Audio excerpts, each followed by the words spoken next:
ये मतलब पूरा डर गई। 400 का पार का नारा 240 पे सिमट गई भारतीय जनता पार्टी और आगे आने वाले विधानसभा चुनाव वो कहीं नहीं जीत रहे हैं। क्या आप न्यूज 4 नेशन देख रहे हैं? मैं हूं बाल मुकुंद।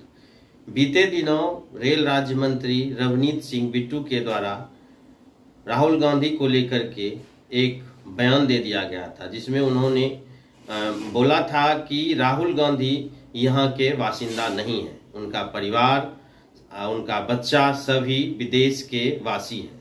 साथ ही साथ उन्होंने यह भी कहा था कि जिस प्रकार यदि अभी आतंकवादी है तो टेररिस्ट है तो वह उसको हम सबसे पहले राहुल गांधी को मानते हैं। सबसे पहले गिरफ्तारी यदि होनी चाहिए तो राहुल गांधी की होनी चाहिए, क्योंकि उनके द्वारा देश में धर्म को लेकर के लोगों को लगातार गलत सलत बयान दे करके विद्रोह कराना चाहते हैं। उसी बीच में आज भागलपुर कांग्रेस के विधायक अजीत शर्मा द्वारा इस पर बयान दिया गया, अर्थात कह सकते हैं कि इस पे पलटवार किया गया कि जिस प्रकार रेल राज्य मंत्री रवनीत सिंह बिट्टू द्वारा इस तरह की बयानबाजी किया गया है, उनके ऊपर कांग्रेस पार्टी केस करे, सर्वप्रथम उन पे आपराधिक मुकदमा दायर करे और मानहानि का केस करे। वहीं उनके द्वारा यह भी कहा गया कि जिस तरह से कांग्रेस अपने खून से इस देश की आज़ादी को सींचा है, उसके विरोध में इस तरह से बयानबाजी करना कहीं से भी जायज़ नहीं है। आइए हम सुनवाते हैं कि भागलपुर विधायक अजीत शर्मा द्वारा क्या कह रहे हैं, अपने बयानों को, उनकी सारे बयानों को सुने।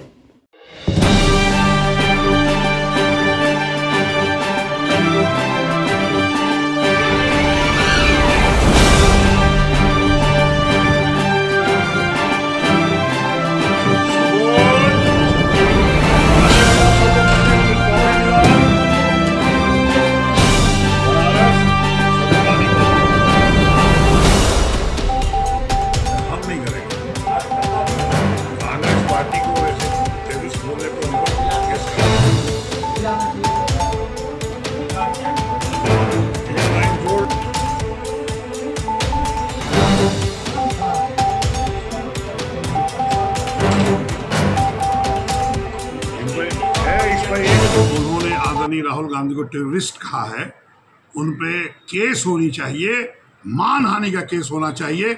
और इनको बोलते हिंदुस्तानी नहीं है। बिट्टू जी अगर इस तरह का बयान करते हैं तो आप पर कांग्रेस पार्टी को केस करके आपको जेल के सलाखों के पीछे भेजना चाहिए। आप लोग मामला भी दर्ज करवाएंगे क्या इसको लेकर? बिल्कुल, कांग्रेस पार्टी को बिल्कुल संज्ञान में लेना चाहिए इस बात को। ऐसे ही आप कुछ भी बोल दीजिएगा। हम लोग तो किसी आदरणीय प्रधानमंत्री नरेंद्र मोदी जी के बारे में नहीं बोलते हैं वो टेररिस्ट है, आतंकवादी है, जबकि वो हिंदू मुसलमान की राजनीति करते हैं। ये कैसे बोल दिया है आदरणीय राहुल गांधी के बारे में?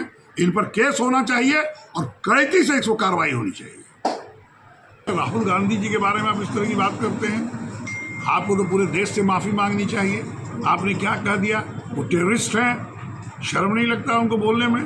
आदरणीय राहुल गांधी के बारे में बोलते हैं। और जब से आपके प्रधानमंत्री नरेंद्र मोदी जी हैं, खाली झूठ ही बोल रहे हैं।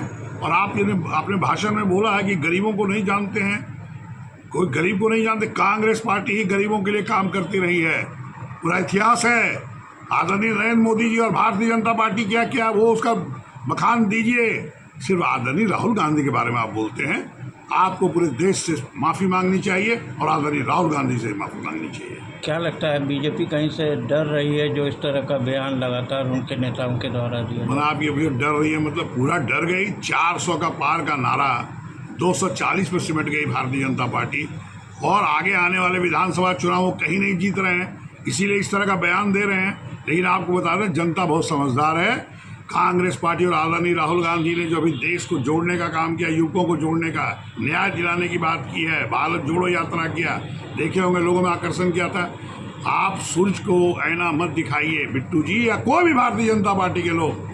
कांग्रेस पार्टी सभी जात, सभी समुदाय, सभी को लेके, गरीबों को, सबको साथ लेके चलती है और उसके हक देने की लड़ाई लड़ती है। आपके बोलने से कुछ नहीं होगा। आप डरे हुए हैं, सहमे हुए हैं, और जो चुनाव होने जा रहा है विधानसभा में, आप एक भी सीट कहीं नहीं जीतने वाले हैं।